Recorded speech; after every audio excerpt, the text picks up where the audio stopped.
Welcome back to Sledgehammer Horror, guys. I am Ken Sledge, and let's talk horror. Now, today I am super blessed because I'm joined by not only two good friends of mine, but two people that I genuinely look up to, and this has been a very long time coming. I'm joined by the amazing team of Diandra and Jason of Captain Sassy Media. How you doing today, guys? Hey, Hi. thanks for Oh, having This I'm is us. really excited. Yeah, thanks Yeah, for having Oh, us. this is it's been a long time super coming. So, exciting. Like we finally got to meet a couple weeks ago at Horror Hound, and we were finally able to set this up. And Ashley and I were super excited, and you guys will be seeing them on the channel again here very soon. So, the chance for Ashley to get to work with these two is just such an honor for us. And for those of you that don't know these guys, I want to let you know who they are before we actually talk about why they're here. So, ladies first, I'll talk about you first, Deandra. She is a producer, journalist, a podcaster, and cosplayer. She became a horror fan very early in her high school years when a dream sparked her interest about A Nightmare on Elm Street and Freddy Krueger. So, for those of you that don't know our Sassy Sledgehammer, she did produce and star in the 2022 Fredhead documentary, Fredhead's The Documentary. I'm sorry. And it's all about A Nightmare on Elm Street fandom. So, what gave you the push to want to really be a part of and create Fredheads?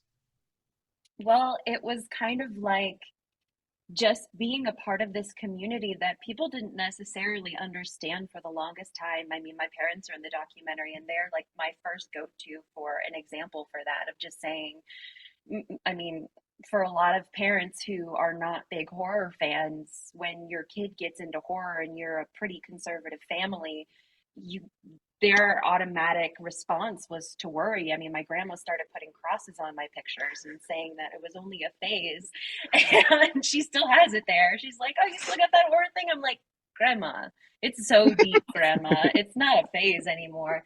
And we just saw some other. We saw Ghost Heads, which is the Ghostbusters fandom documentary, and we're like, we know so much about the Nightmare on Elm Street community and the horror community, and we have these amazing stories about how we met. Like, we should definitely share this. And what started out as potentially going to be a YouTube show ended up becoming the documentary and took us many years longer than we thought, and we had so much fun with it, and we just wanted to get more and more people because there are so many Fredheads. There's Fredheads I'm still meeting Yeah. for the first time online, people messaging me saying, I didn't know that there was this giant community. I felt alone for the longest time, and people finally understanding why they love these movies so much. Even friends who are in the documentary saw the documentary and said, we had no idea really how deep it went, but now we understand it, and just how important fandom is and why parents need to let their kids have fandom no matter what it is, if it's helping them, because they're meeting their lifelong friends, they're following their dreams, they're discovering themselves because of fandom. And that's really what we wanted to talk about in Fredheads. People have come out and said, I just wanted to see their collections, but that's not what it's about. You can go on YouTube and you could see that. You want to get that. We wanted to show the stories, how much deeper it really, really goes, and what basically our little corner of the horror community is like. Well, and what's special about that is, growing up, I grew up in a town called Sand Creek, and it was literally like a population of like 400 people. And I was this weird, outcasted little punk rock kid that loved horror movies, had green, spiky hair, and listened to the Ramones and No Effects. And yeah, um, I would have killed to have that type of outlet when I was that age. So now, like when we have this ability on the internet that can be so disgusting and vile to make these amazing connections and to find genuine love, compassion while we're talking about welcome to primetime, bitch. Like, and I think that's what's so amazing and what people don't get, like, that aren't in the horror community. And I'm not trying to talk down on anybody, that's not my integrity, but when you're not in the community, you don't understand this isn't just about scary movies and kills. It's a family. And they are the nicest, sweetest, kindest people you could ever meet. You meet horror fans and they don't judge you for what you look like. They don't judge you about your religion, your sexual orientation, the pigment of your skin. The minute that you say, welcome to primetime, bitch, I'm going to say, I want that TV mounted on my wall too. Let's be friends.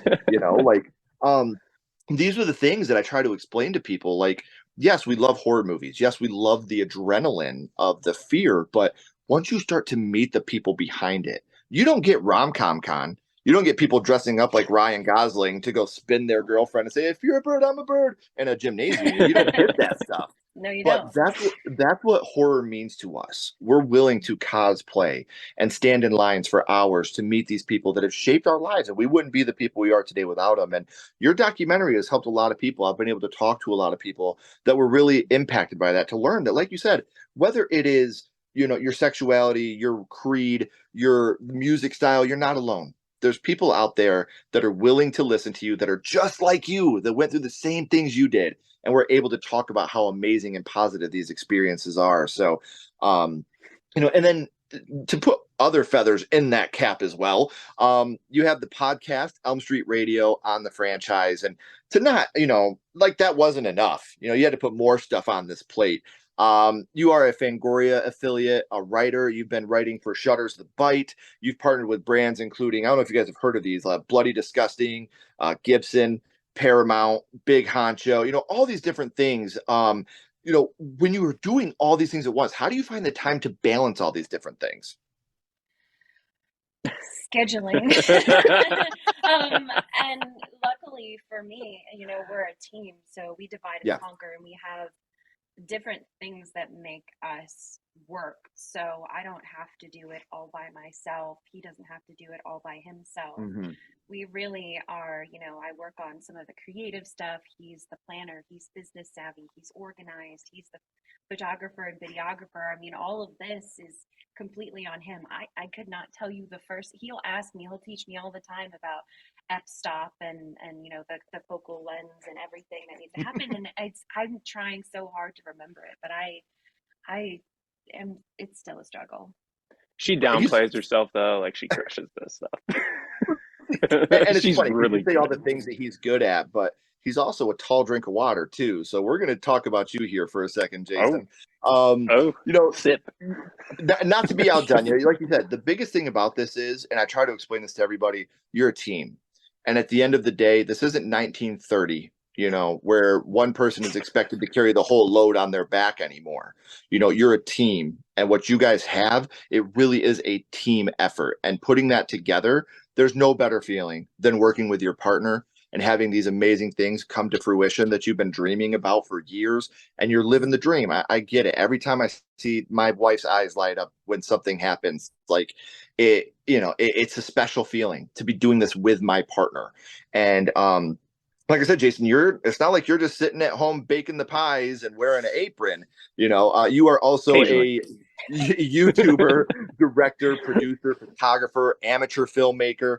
And here's what I love, because I think I'm a little older than you, but I was doing some of the same things you were when we were young. You had an interest in creating videos. So, you used to borrow your dad's camera, the high 8 camera, and Yep. go out and make videos with your friends. And we all did that. Like that's how I learned how to do silly editing. Like if I wanted to do a through Me too. shot, you have someone walk right into the camera, and then you put the camera on their back and walk out. So that's like they walked right through the camera. And these are the things that memories I wouldn't trade for anything, because now you got a video camera in your pocket all the time, but to actually do it and then take out that VHS and put the piece of tape on it saying Zombies on Swings Part 7, and put that in the VCR and show your friends the movies we made. Like those are truly cherished memories, man. Trying to adjust the tracking just the perfect amount so you could see how special our movie was, and All these making sure memories. you did it in black and white so that way the Hershey's chocolate looked like blood. Like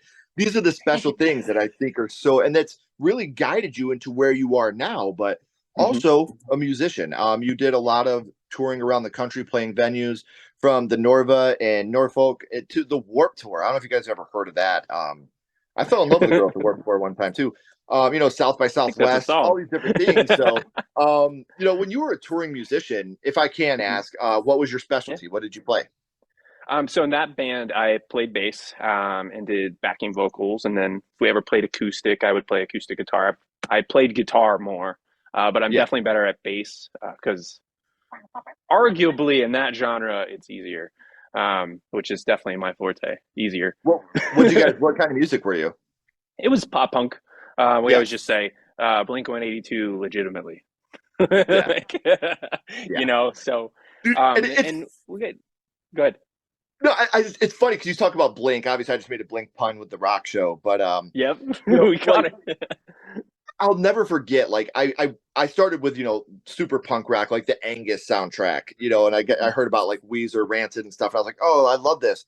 And then Blink exploded on the scene, and then I got into the metal phase, and like I went and seen Silverstein and From Autumn to Ashes Yeah. at this club in Toledo, and I was talking to the singer from Silverstein, and I was like, so what have you been listening to, man? He was like, oh, dude, I've been listening to the new Blink record, and it was when the self-titled one came out. I was like, these guys listen to Blink? Yes. Shit, that's fucking awesome. Like so I just it's amazing how big of an like we talk about how horror impacted us. Pop punk, I feel like was the same way because growing up, if you Oh, were punk huge. rock, you were pop punk. That was a lifestyle, man. That wasn't just the music you listened to. Like, Hmm. wait, you listen to Nickelback, you fucking poser, like like that type of stuff, man. So It was. it's really It's cool like the because you meme. left the You know, where base. you wear the long sleeve shirt underneath the short sleeve shirt, so you like music. It's like that, Oh yeah, literally. dude. With the It dicky was such a shorts and the lifestyle. chucks, Yeah. man. Cutting off your tube socks to wear his bracelets. I remember it, man. I was there. So um another thing that I want to talk about because I love to have fun. I think that's great, but bigger than that is when you can do something that's meaningful. And you've traveled nationwide to high schools and middle schools promoting anti-bullying programs through Defeat the Label. Now, for those that know me personally, know that I have a daughter on the spectrum, and I am very much anti-bullying. My daughter, she wears as a kind of a comfort thing. She wears a wolf mask places, a Therian mask, and she wears a tail. Like she had that at Horror Hound, and she was so enamored because no one was staring at her. She was normal, you know. And to hear that you do things about like anti-bullying, promoting that in high schools, middle schools, something I feel like a lot of us forget is when we were kids, bullying sucked. Like bullying fucking sucked when we were kids. But when we went home, it was over. It's not over now when you go home. You got Mm. Snapchat, Facebook, Instagram, Twitter, text messaging. You can't put the phone off the hook, put on Nightmare 3 and just have a good time anymore. That's your lifeline to the couple friends that you do have. And it's getting blown up by this. So for you to do something so meaningful as a father, as a man, I want to say thank you. That's also something, Thank you. making these documentaries that are super special to us horror fans is super huge. And it's a great thing to do.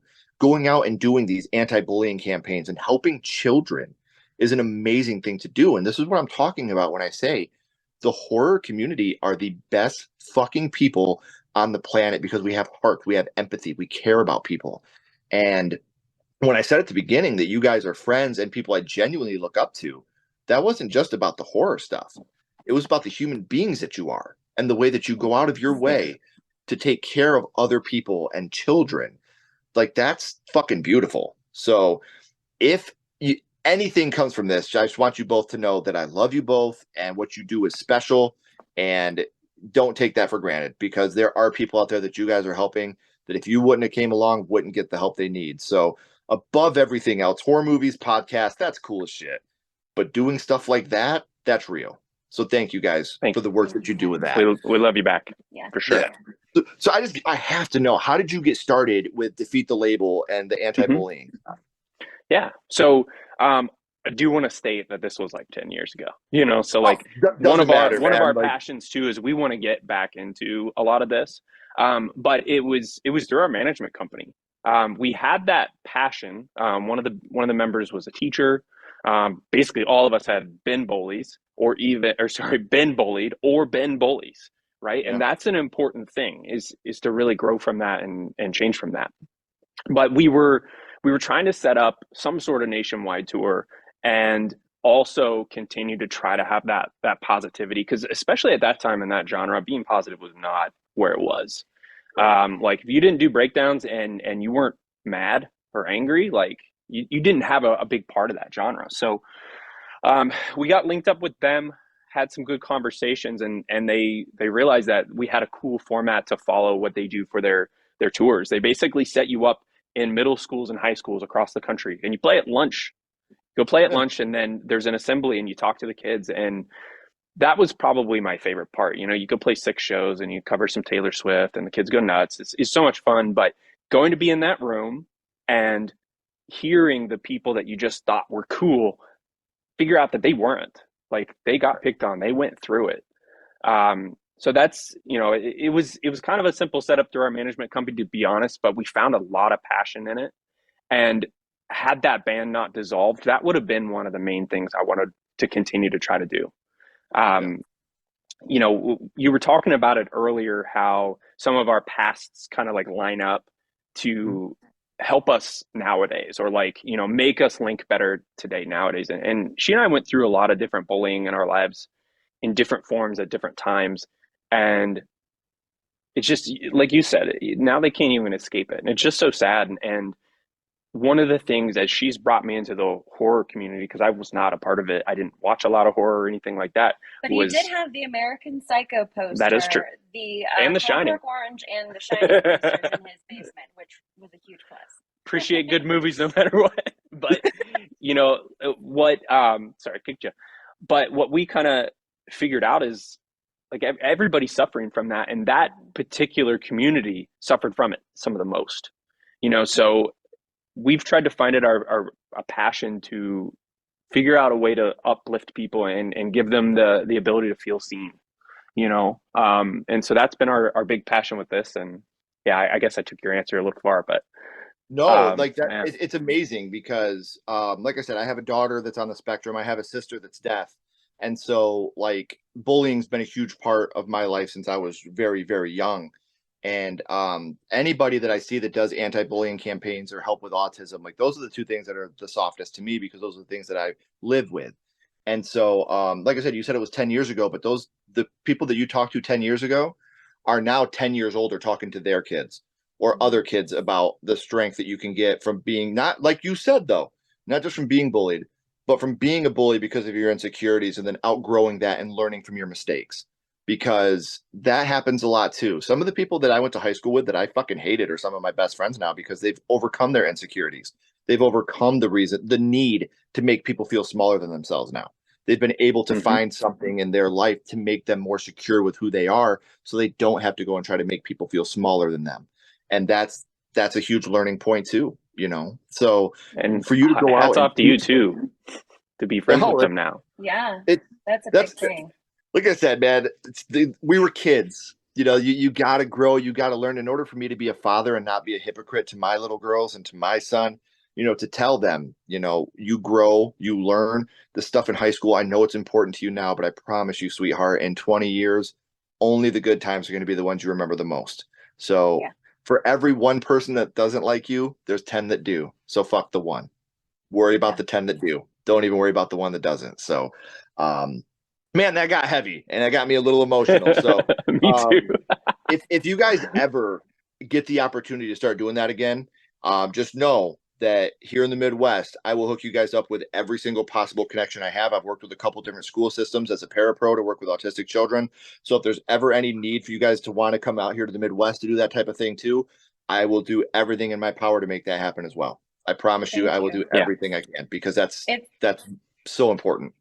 it's yeah, it's definitely something we've been actively talking about. We're like, who can we get involved with, or what can we do? There's a charity that I got involved with, I think like a year ago. I joined their ambassador program, and I'm trying to figure out how to work on that out here. It's called Don't Be a Monster, and it's Mhm. basically they have like a Frankenstein who goes to schools and they talk about, not being a bully and things like that. And I am very, very passionate about that because I'm constantly trying to figure out, even in our older age now, from that, trying to figure out how to support people and trying to make kids feel seen or important. Right. Like when we went to Horror Hound and we saw little Noah dressed as little Loomis, and that just Crushed it. making him feel so special because we were there. And me, I mean, I love to dress up, and it's still something that I love to do. And just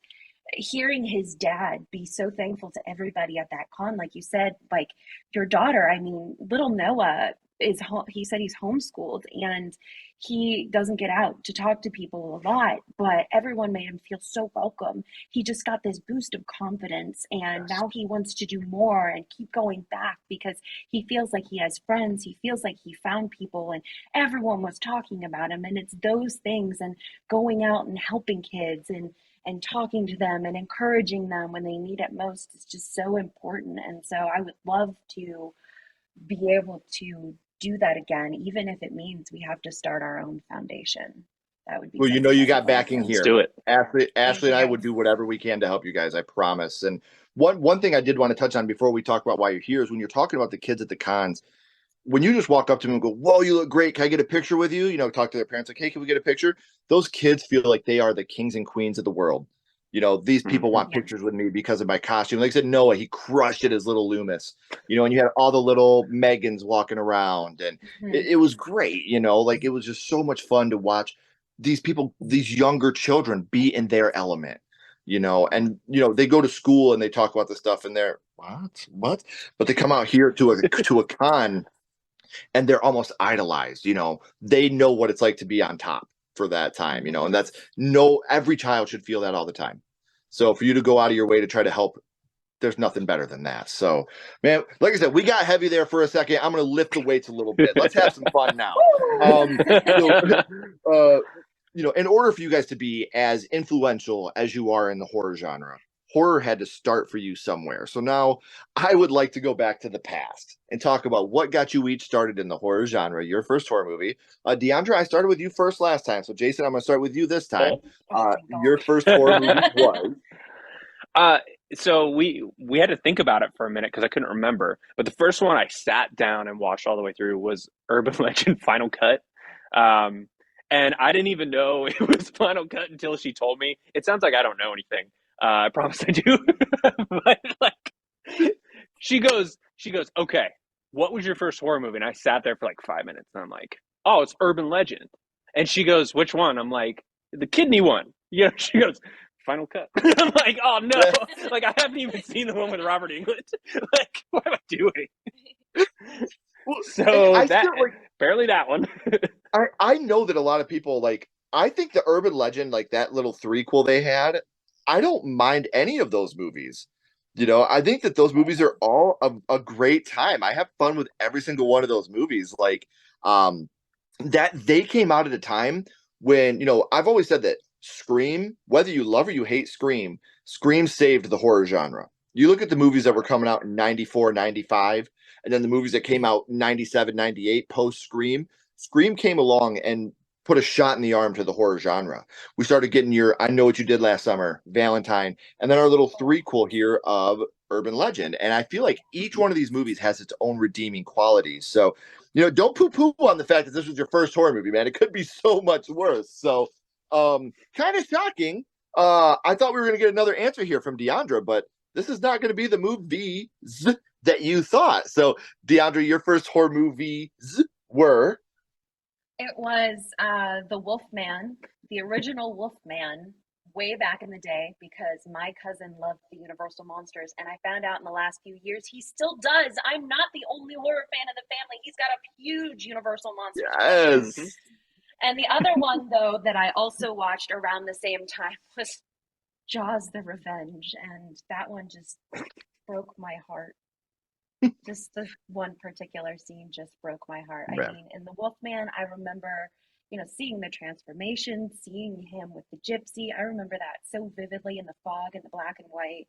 And then with Jaws: The Revenge, I think I was up by myself and I just happened to turn on the TV and I saw Jaws: The Revenge in the moment because my mom has short blonde hair. And the moment when Jaws comes toward the banana boat and he eats the woman with short blonde hair, I was like, not my mom.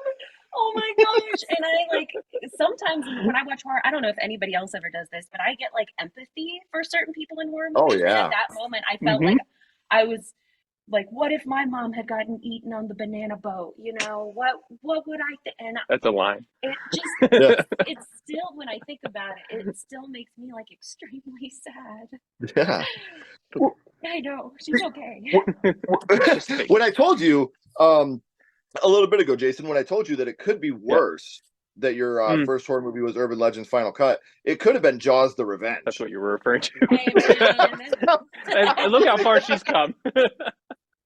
No, but what I love about this is how opposite in time Jaws: The Revenge and The Wolfman are.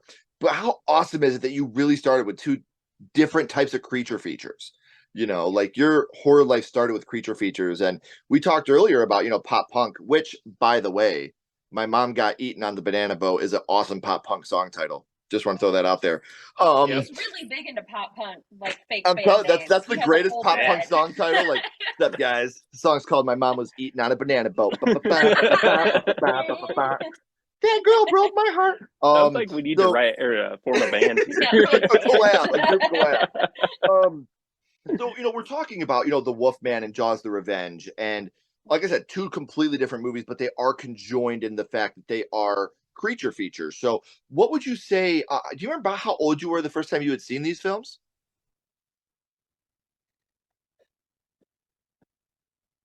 Oh my gosh, was I like 5 or 6? I don't know. I honestly have no idea, but I just remember being extremely young because I remember watching it in my grandparents' like older house where they moved when I was very young, and my aunt, the one house that and I just remember watching more of the Universal monster movies at her house because of my cousin. And I just cannot remember what age it was, but I just remember being very young, and my sister was very young, so it had to be in the late 90s. I think.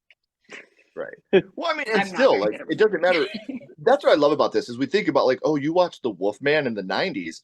It's your first time watching it. It doesn't matter if it's in the 90s or in the 40s when it came out. It's still going to affect you the same because it's your first time seeing a horror movie. So, and we know that you were young, Jason, when you had watched Urban Legends Final Cut for the first time. But do you remember who you were with the first time you had seen it? Oh yeah, and I've been thinking about this for days to try to make this interesting. So my best friend, he's been my best friend for math way too long, like 25 years. Yeah. We met playing soccer when we were little. I wanted to be friends with his brother. My parents wouldn't let me. They're like, no, you're friends with him. And we used to have this thing where once or twice a month we'd have all of our friends over and we'd pick a movie, just that typical thing. But it went hard. Like his brother worked at Outback and he'd like steal ciders for us because we thought we were super hard when we were like 15. We're like in the basement drinking warm Bud Light and ciders and watching whatever movies, and they're like, we've got to watch this one. It's so scary. You'll never believe it. So we're all sitting down there in that basement doing that kind of like cliche memory we all have. So that's who I was with. And that time we didn't get too rambunctious, but usually his mom broke it up, and we'd have to send everybody home because, just boys being crazy. Well, and this is a movie that, like I said, the first Urban Legends movie is pretty much a classic. Everybody knows about that. But with Final Cut, why was the revenge? Not even the legitimately, Jaws. We're gonna go watch it like tonight. We have to go watch it because I'd be like, what did I miss? Like I thought this was. Can we? Yeah, please watch Urban Legend because you get Brad Dourif, you get Robert Englund, like it is awesome. But which scene was it in Final Cut that affected you the most? Oh, definitely the kidney thing. Because like when I was growing up was pre-internet for a lot of rumors. So like in middle school, we all heard the Marilyn Manson thing. I don't need to get into it, but we all heard that one. We all heard a lot of different just rumors. My favorite one too is like if you're driving at night and somebody's headlights are off, don't flash them because they're going to follow you. Like all those things you heard. And losing your kidney randomly was definitely one of those. Obviously, that's why it's called urban legend. But like that stuck with me hard because it's just that's terrifying to me. I think to be like out of control of what people can do to me is so scary. And waking up that way would suck. And she really does it. She wakes up in the bathtub full of ice, stands up and starts feeling her back, and it's just like, and you see it. Oh yeah, like, you see her kidney over on the table, and Yeah, like that's one of those scenes that really, really does stick with you, especially like you said at a Hmm. young age. We all grew up on opposite sides of the country, but we all had our urban legends. Don't flash somebody, or it'll be a gang initiation, and they'll turn around and hunt you down and Yep. get you, or you'll wake up in a That's I still bathtub with exactly a don't it. flash kidney my stone. Yeah. lights. I'm I'm still still like, like, ooh, this is oh, a bad don't idea. do Yep. Good it. luck. There's someone in the back. Shoot. I Oh know. God, I'm I can't. always like, Yes, you're just man. no. So we know which scene affected you the most, Jason, from Urban Legends Final Cut. But Deandra, what would you say your favorite scene from The Wolfman or Jaws: The Revenge, Dealer's Choice would be? It, mm, it might be in the Wolfman, like that first kill after he transforms, and it's just got that picture that you always see of him coming around the tree with the fog and everything. It's just so fantastical and of its time, but like perfectly captures that whole Universal Monsters essence. I Mhm. just love that, and I love his makeup. He's got teeth and everything. Yes. I just, I've always really, really liked that really gothic looking black and white Mhm. scene.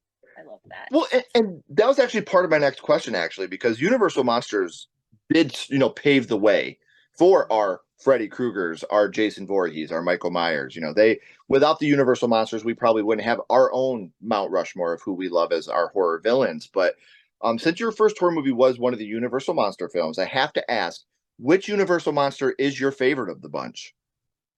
I think it's probably a tie, even though I saw The Wolfman first and then I watched Frankenstein Meets the Wolfman quite a bit. Hmm. Those were my two go-tos. At the time, Dracula was too scary for me. I tried to watch it and could not get through it. So I would actually have to say it's a tie between I love Bela Lugosi's Dracula. I love his Dracula, but then there's also maybe he wins out a little more is, the Gila monster, from Creature from the Black Lagoon. Like Creature. That's mine. and that's my cousin's favorite too now. And I just that mouth and those scenes I still think is so cool for back then when they had the algae and him swimming, like filming all that underwater back in the day. It's just I feel like I watched that so much. And a couple years ago, my parents and I went to go see it at like an outdoor screening, and I still love that movie. So I would have to say it would have to be The Creature. It's got to be. That was my Beauty and the Good Beast. answer. 100%. Like that was my Beauty and the Beast growing up. It was a tragic love story, man. Unrequited love story. Like, and I'm like, it's funny because with me and Ashley, like people look at me and Ashley and they're like, "What? No way." Ashley's the gore hound of the two of us. Like the gorier the better. And I'm the love story guy. Like, give me a good Oh, love. Like, I loved The Night House. The Night House is one of my favorite movies to come out in the last 10 years. I thought it was that's such a still on my list. romantic. I haven't seen it. I added it to my watch list on Oh Letterboxd. my I got that God. done. Now I'm like, blah, blah, blah, blah, blah, blah. I Like, heard great things. the movie ended and I looked at Ashley and I was like, that guy loved his wife almost as much as I love you. So like it's Oh, such a sweet and oh God, watch the night I after you watch the Night aspire House. to have that someday. Please, Yikes. please text me after you watch it. Let me know what you think because I fucking We will. adore that film. So we know that Urban Legends Final Cut is where your horror life started, Jason, and that Mhm. is part of a franchise. But I always ask people, would you like to see your first horror movie remade today? Now, obviously, remakes, requels, sequels, kind of all the rage. Maybe not with Final Cut, but would you like to see maybe a new iteration of Urban Legends done today? Yeah, and I think that the times have changed so drastically. Just Mhm. the introduction of a cell phone into this, because we joke about that all the time. How many times like a cell phone would just break a movie? Like Yeah. this doesn't work at all now. It would be interesting to see that. But at the same time, too, I feel like they've touched on those little things. Like you get a lot of those like found footage or cell phone view videos or movies and stuff like that. So I think they've touched on a lot of it. So I'd be interested to see what they do.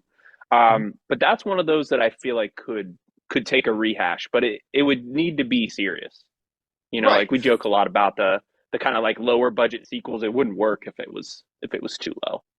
Right. And I think that if you did this movie again today, you could really incorporate cell phones in the best way and use Yeah. some of like maybe social media legends and stuff like that to really Yes. enhance the fear, but also bring it to a younger audience that wouldn't have had the same effect from watching the first urban legend. Because like you said, like I try to explain to people that are younger, and again, I'm not trying to be like looking down on somebody, but if you weren't around when the Blair Witch was first released, you don't understand the Oh, hysteria that movie did with its no. marketing. I couldn't Mm-mm. pull Google out of my pocket and be like, was the Blair Witch real? Do I'm just like, kids oh, have these a lot people of are dead. urban legends now? Like, I'm Slender not Man. sure. I mean, we did Slender have, Man, I baby. feel like that was like, That I feel like that was was like so 10 years me ago when I too. was younger. I Mhm. mean, we were all talking about Slender Man. We were like, we see Slender Man outside when I was like in high school, like grade school and stuff like that. But I'm wondering, unless it's just like the classics, like everybody's obsessed with like the cryptids and, Mhm. Bloody Mary is still out there and Yeah. a bunch of that. So I'm curious if there's like anything Well, they, currently they that could kids have actually that we use could that as incorporate. they could Yeah. use that as an educational tool. So the kids that didn't hear about these urban legends before go back and learn about the ones from when we were younger now too. Like you said, like the headlight Yeah. flashing, or Mhm. people can lick too. Things like that you can go back and learn from now that these younger kids may not have heard, but they're still scary as shit. Yeah, People Hmm. can lick reinvigorate that too. for a new generation because they probably Right. maybe have not even heard of most of them. Yeah. Let's scare Exactly. the So kids. First we were gonna that's help them. Now, scare Yep. We've changed our mind. Fuck them kids. them. Deandra, you're going to get to cheat here for a second because I never tell anybody I'm going to ask this question, but I think I know your answer anyway, Deandra. But I'm going to start with you this time, Jason. I've talked to you guys about your first horror movies and what they mean to you. And now my little buddy Ghostface is here, and he has a question for you. What's your favorite scary movie, Jason? What is your Ooh. favorite horror movie of all time? So, part of the debate here was whether my favorite movie of all time counts as a horror movie, and that's Jurassic Park. And I did see that like super young. We lived overseas. My dad brought it over. Like it was just this huge thing, and that movie's terrifying. So that can be a different debate. But it has to be The Shining. Okay. Like I always say that about Jurassic Park by like a lot, but for me, yeah, it's by a lot. I mean, she talked about American Psycho, and I've come to enjoy the Nightmare movies a lot. I like Scream. I like Mothman, but it's got to be The Shining for sure. you know, it's funny because I'm one of the people that will die on the hill, and these are three movies that I will say are 100% horror in my book, and that is Jurassic Park. I feel Jurassic Park absolutely We're is a back. horror movie. Fucking scary ass dinosaurs. The raptors, that the part with the raptor is like literally a slasher scene where he's following the kids through the kitchen. Like that's a slasher Thank with a you. raptor. Hmm. The Terminator. I will Oh always yeah. say Yeah. the first Terminator film, not only is the first Terminator film a horror movie, the first Terminator film is a slasher film. He literally hides his identity with a mask. He goes through the phone book to find every Sarah Connor to make sure he kills her. He will kill anybody in the way. Just because he doesn't use a sharp object doesn't mean he's not a slasher. To me, that's Mhm. 100% slasher. And then Two the out of two. Predator. I feel like The Predator Yeah. is totally a horror movie. Hmm. Like totally Yeah. a horror movie. Like yeah, it's definitely got your action parts to it, but there's nothing scarier to me than that Predator. Like when he's got the dude hanging upside down, completely skinned, like fuck out of here, man. That shit's Sounds like scary. Arnold Schwarzenegger's a Scream Yeah. King. He is a Scream King. Well, I just named two Arnie movies right in a row. So Yeah. Tell him. Get him in the next Jurassic Park if they ever make another one. Can you imagine there you Arnold go. Schwarzenegger against a He could dinosaur? bring back the chopper Oh line, my that's for God. Yeah. Get to the chopper. Get away from the raptor. So Right, you have this. Pete. I'm gonna ask her. Give me a second. So, all right, Deandra. So I see you got a twin brother there, but he's getting really antsy over here. What's your favorite scary movie, Deandra? What is your Yes. favorite horror movie? Well, it would have to be a hands down Wes Craven's New Nightmare, which I know is like I call it a drama horror, but it is I will gush and go to my grave praising that movie so much. And it's so funny because the first time I ever saw it, I hated it so much. Mm-hmm. All I could do was talk crap about it. And I was 15. And I thought, oh my God, Nancy's back. I'm so excited. She died and it broke my heart and it came back. And I'm like, why? it's just Heather Langenkamp. They're not actually bringing Nancy back. Sure, she's agreeing to play Nancy, but I don't get the satisfaction of seeing Nancy like back from the dead. And this is before I read the comics to know that she's actually alive in the beautiful dream. So that gives me some peace, and I tell everybody about that. And then watching Freddie have just this not actually a glove, have a trench coat and a green hat and boots and leather pants. I'm like, what is going on here? This is not Freddie. I'm just so torn. I cannot get over this. But as I've grown older and come to appreciate the depth of the movie and the quality of filmmaking that goes into it, and just, Heather Langenkamp as herself being a complete badass when she punches Freddie, the entity, in the face, and she says, F you. It's like satisfying. It's so satisfying because she's kind of had a whole level of decorum, like, I'm fighting for the kids, I've got this, oh, you. But now she's an adult, and now she's just dropping the bomb, and she's just straight up like punching him in the face. And I love just the commentary on why, this idea of creating a horror franchise that becomes this pop culture phenomenon and then is also symbolically represented as Freddy the entity in this, and the fact that he's not actually Freddy, but he's a demon that just likes how evil Freddy is and the nuances of Freddy, and he wants to become Freddy. Like, what are we? I call it professional fan fiction because that's really what it is. It's you I don't know if anybody else has ever thought this, but I often think like, yeah, what if, it happened in real, what if that person ended up encountering this thing that they had to face off against, or they ended up becoming the character? And that's what New Nightmare is. And it's so cool to see that. And Heather manages to have that bit of Nanciness, but she's also something different, which I think has to be so difficult playing yourself. And I love that movie. I'll watch it all the time. I'll talk about it. I just freaking love that movie more than anything. And I gotta say, end of scene. Wes Craven's New Nightmare walked so Scream could run. Yes, it did. You would not have Scream without Wes Craven's New Nightmare. And there's certain things in Wes Craven's New Nightmare that I always go back to. Why are you calling me Nancy, John? Why are you calling me John, Nancy? Like those moments to me that are so fucking great. And you ever play Skin the Cat? And we get to see Tina's kill, but this time we get to see part of Freddy actually doing it because they have a budget now.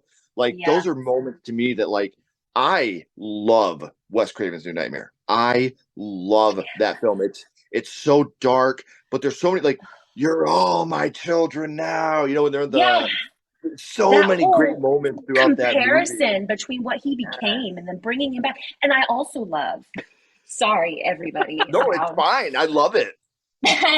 That you get that juxtaposition. Jesus, now I'm bringing out all my English terms from back in the day of what Freddy became, and then coming back to that, but then having something like Freddy's Dead, and coming out of that and getting Wes Craven's New Nightmare, which I know is not everybody's favorite, but oh my gosh, did they make it dark again? Did they get a darker entity? And Robert Englund had to stop playing Freddy as he'd known him to be. And he's like, now I've got to go back and kind of rediscover this dark portrayal of Freddy Krueger.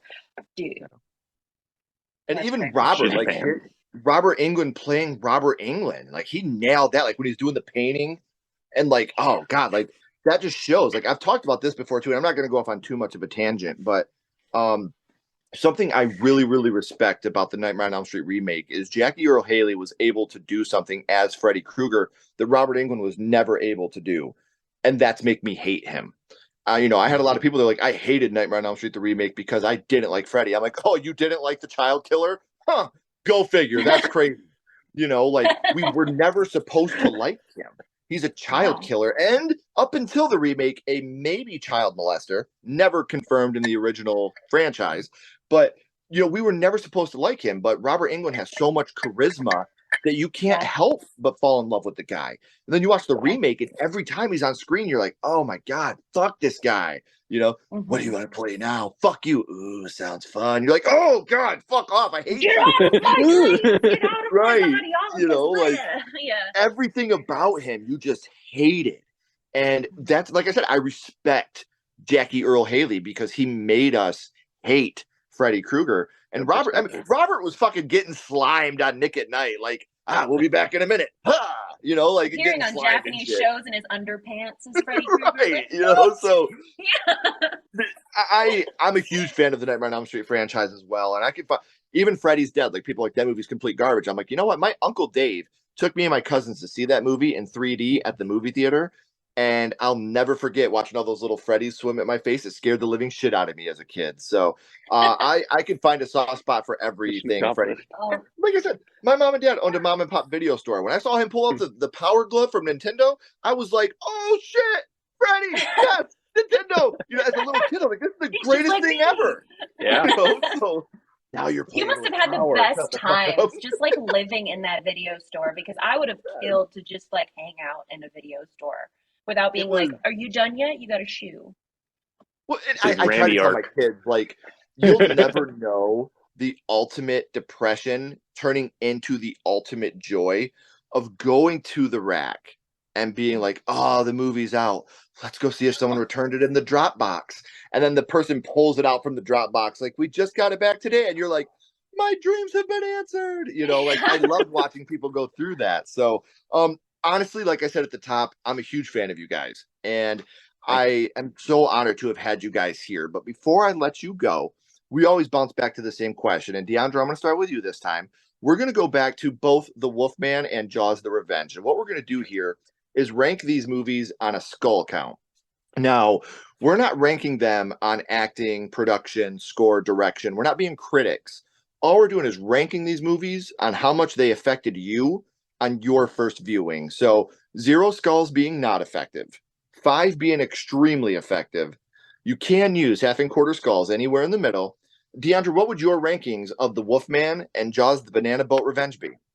Oh man, that's really tough. He used the full title too, You so know, it's important. I'm gonna say maybe despite the Wolfman, like me knowing for sure that that was so early in my life, like the whole werewolf thing like didn't Mhm. stick with me as much growing up. So I'd probably say it has to be like a 3. So somewhere in Okay. the middle. So I definitely give it respect on everything that it's done to affect me. And obviously I believe that it helped kickstart my love of horror. But it's gotta be a 3 because I just haven't carried it with me through my life as much. But Jaws the Revenge, I would actually say would be a 4 because then I started watching the rest of the Jaws movies. And then I was afraid of going into the pool. And then I started buying shark books and reading and learning about sharks. And, you know, I still love to watch Shark Week and I love to watch shark Mhm. movies. So I definitely say it's a 4 because even though that scene still breaks my heart and gives me the chills, the movie really started a lifelong love of sharks. So Shark that's what love. I would say. That's Shark incredible. love. So, Haha. We're um, weird. and we go from Jaws the Revenge to Finding Nemo. So that's how we do Yeah, these hey, things. So what about you, Jason? Urban Legends Final Cut. What would you rank that on how it Oh, affected you? it's a 5 Yeah. because I know we established that Jurassic Park is apparently a very much a horror movie, and this is like the 3rd time that I've had somebody say that, so I think now we can accept it. But Fangoria put it on the cover when that movie came out. you know, And yep, people were like, "Are you serious, Jurassic Park?" I'm like, "Dude, are you serious? Like, this is terrifying." It was Steven Spielberg, so was Jaws, dickhead. Read a book. yeah, yep, man. that's true. Very, very true. Oh, Yeah. well, so counting it, but I was always in this battle my whole life of do I like horror? Do I care about it? Because I grew up in a pretty conservative household too.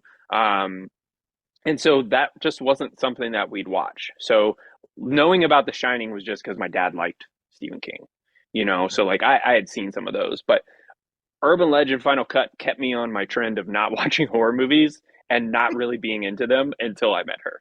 So That's it's a awesome. 5 for how it affected me because I was pretty closed off. Like even some of my best friends in the world love horror, and I barely gave it a chance. Right. So I do regret that. Until I Um, said, hey, we need to watch it all of the was it Nightmare on was Elm like that. It Streets was and the finger rest of gun his and movies. everything. But I gave it that second chance, Because I think the ones that I saw were just, you know, kind of B movie, kind of cheesy, and maybe I didn't always embrace them for what they could mean or anything like that. So I'm here to help. definitely a five or hurt. Right. You could choose which one. Well, and the thing is, like I said, there are some people I know, and I have a friend of mine, and going back to A Nightmare on Elm Street, he refused for a long time as when we were kids. He would not sleep with sheets on his bed after seeing the Jesus Garcia scene. He was like, "Nope, no fucking way. Will not." As long as I knew him, he never had sheets on his bed. That's the first time I've ever heard anybody mention that being the thing that they couldn't do, like going to sleep or going into an alley. Yes, I heard that, but not anything about the sheets. And that is such a believable fear to have. How Yeah, cool. yeah. He was just Wow. like, "No, fuck that. I'm good." I'd rather be cold. So I said this at the top, guys, but we are at the end of the third act. The credits are about to roll and the curtain's about to drop. But I do have all of their social media links, all their podcast links, and the YouTube link all down in the description. So please make Thank sure you. you are subscribing to the podcast. Make sure you're subscribing to the YouTube and following these amazing people on social media, not only to see the things that they've done, but to follow the things that they have coming up for us in the future. So, guys, please don't go anywhere. I got a couple more questions for you. Um, Everybody else, if you haven't already, please like and subscribe. It really does help the channel more than you know. And follow Sledgehammer Horror on social media. All our links are in the description as Do it. well. But until next time, keep talking horror, stay what you are, and we'll see you guys soon.